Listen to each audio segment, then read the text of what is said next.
ಎಲ್ರಿಗೂ ನಮಸ್ಕಾರ ರೀ. ಶ್ವೇತಾ ಪ್ರವೀಣ್ ಯೂಟ್ಯೂಬ್ ಚಾನಲ್ಗೆ ಸ್ವಾಗತ. ನಾವಿವತ್ತು ಮಾಡ್ತಾ ಇದ್ದೀವಿ ಪಾಲಕ್ ಪನ್ನೀರ್ ಗ್ರೇವಿನ. ಪಾಲಕ್ ಪನ್ನೀರ್ ಗ್ರೇವಿ ಮಾಡಲು ಮೊದಲಿಗೆ ಪನ್ನೀರನ್ನ ಈ ತರ ಚಿಕ್ಕ ಚಿಕ್ಕದಾಗಿ ಪೀಸ್ನ ಕಟ್ ಮಾಡ್ಕೋಬೇಕು.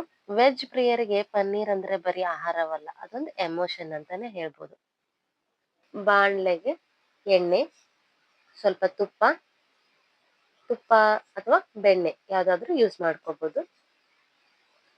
ಪಾಲಕ್ನ ಹಾಕಿ ಸ್ವಲ್ಪ ಫ್ರೈ ಮಾಡ್ಕೋಬೇಕು. ಪನ್ನೀರ್ನಲ್ಲಿರುವ ಪ್ರೋಟೀನು ಸ್ನಾಯುಗಳ ಬಲಕ್ಕೆ ಸಹಾಯ ಮಾಡುತ್ತದೆ. ಸ್ವಲ್ಪ ಬ್ರೌನಿಶ್ ಆಗ್ಬೇಕು ಪನ್ನೀರು. ಪಾಲಕ್ ಸೊಪ್ಪು ಮತ್ತು ಪನ್ನೀರ್ನ ಕಾಂಬಿನೇಷನ್ ತುಂಬಾ ರುಚಿಯಾಗಿರುತ್ತೆ. ಅನ್ನ, ಚಪಾತಿ, ರೊಟ್ಟಿ ಎಲ್ಲದ್ರ ಜೊತೆ ಸವಿಯಲು ಮಸ್ತ್ ಇರ್ತದ್ರಿ. ಇವಾಗ ಪನ್ನೀರ್ ಗ್ರೇವಿಗೆ ಒಂದು ಮಸಾಲಾ ರೆಡಿ ಮಾಡ್ಕೊಳ್ಳೋಣ. ಮಸಾಲಾ ಮಾಡಲು ಒಂದೆರಡು ಟೊಮೆಟೊ, ಒಂದೆರಡು ಈರುಳ್ಳಿ, ಗೋಡಂಬಿ, ಕರಿಬೇವು, ಬೆಳ್ಳುಳ್ಳಿ, ಕೊತ್ತಂಬರಿ ಕಾಳು, ಸೊಂಪು, ಚಕ್ಕೆ, ಏಲಕ್ಕಿ, ಲವಂಗ, ಚಕ್ರ ಮೊಗ್ಗು. ಇವಾಗ ಒಂದು ಬಾಣಲೆಗೆ ಆಲ್ರೆಡಿ ಎಣ್ಣೆ ಇರುತ್ತಲ್ವಾ, ಅದರಲ್ಲೇ ಎಲ್ಲ ಮಸಾಲಾ ಐಟಮ್ಗಳನ್ನ ಹಾಕಿ ಹುರ್ಕೋಬೇಕು. ಹಸಿರು ಪಾಲಕ್ನ ಪೌಷ್ಟಿಕತೆ ಮತ್ತು ಮೃದುವಾದ ಪನ್ನೀರ್ನ ರುಚಿ ಬೆಸ್ಟ್ ಕಾಂಬಿನೇಷನ್ ಅಂತಾನೆ ಹೇಳ್ಬೋದು.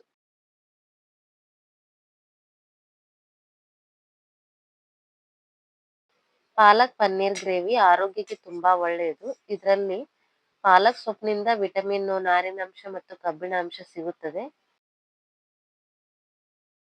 ದೇಹಕ್ಕೆ ಬೇಕಾದ ಪ್ರೋಟೀನ್ ಮತ್ತು ಕ್ಯಾಲ್ಸಿಯಂ ಕೂಡ ದೊರೆಯುತ್ತದೆ. ತೂಕ ನಿಯಂತ್ರಣಕ್ಕೆ ಸಹಾಯ ಮಾಡುತ್ತದೆ. ಇದರ ಪಾಲಕ್ ಸೊಪ್ಪನ್ನು ಹಾಕಿ ಎಲ್ಲಾನು ಫ್ರೈ ಮಾಡ್ಕೋಬೇಕು. ಈ ಮಸಾಲಾನ ರುಬ್ಕೋಬೇಕು ಇವಾಗ. ಮತ್ ಅದೇ ಪಾತ್ರೆಗೆ ಸ್ವಲ್ಪ ಎಣ್ಣೆ, ತುಪ್ಪ ಹಾಕಿ ಒಮ್ಮೆ ಮಾಡಿದ್ರೆ ಮತ್ತೆ ಮತ್ತೆ ಮಾಡ್ತೀರಾ. ಪಲಾವ್ ಎಲೆನ ಹಾಕೊಳ್ಳೋಣ. ರುಚಿಯು ಆರೋಗ್ಯವು ಒಂದೇ ಗ್ರೇವಿಯಲ್ಲಿ ಸಿಗುತ್ತೆ. ಸ್ವಲ್ಪ ಖಾರದ ಪುಡಿ, ಅರಿಶಿಣದ ಪುಡಿ ಹಾಕಿ ನಂತರ ರುಬ್ಬಿರುವಂತ ಮಸಾಲಾನ ಹಾಕಿ ಸ್ವಲ್ಪ ಹಸಿ ವಾಸನೆ ಎಲ್ಲ ಹೋಗೋವರೆಗೂ ಕುದಿಸ್ಕೋಬೇಕು. ಪಾಲಕ್ನ ಸೇವಿಸುವುದರಿಂದ ರೋಗ ನಿರೋಧಕ ಶಕ್ತಿ ಕೂಡ ಹೆಚ್ಚಾಗುತ್ತದೆ ಮತ್ತು ಚರ್ಮದ ಕಾಂತಿ ಕೂಡ ಹೆಚ್ಚುತ್ತದೆ.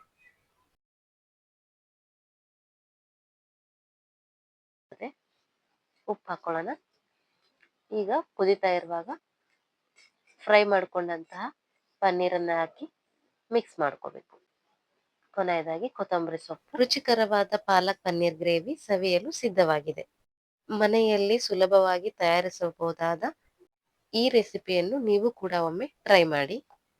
ರೆಸಿಪಿ ಇಷ್ಟವಾದರೆ ಲೈಕ್ ಮಾಡಿ, ಶೇರ್ ಮಾಡಿ, ನಮ್ಮ ಚಾನೆಲ್ಗೆ ಸಬ್ಸ್ಕ್ರೈಬ್ ಮಾಡೋದನ್ನು ಮರೆಯಬೇಡಿ.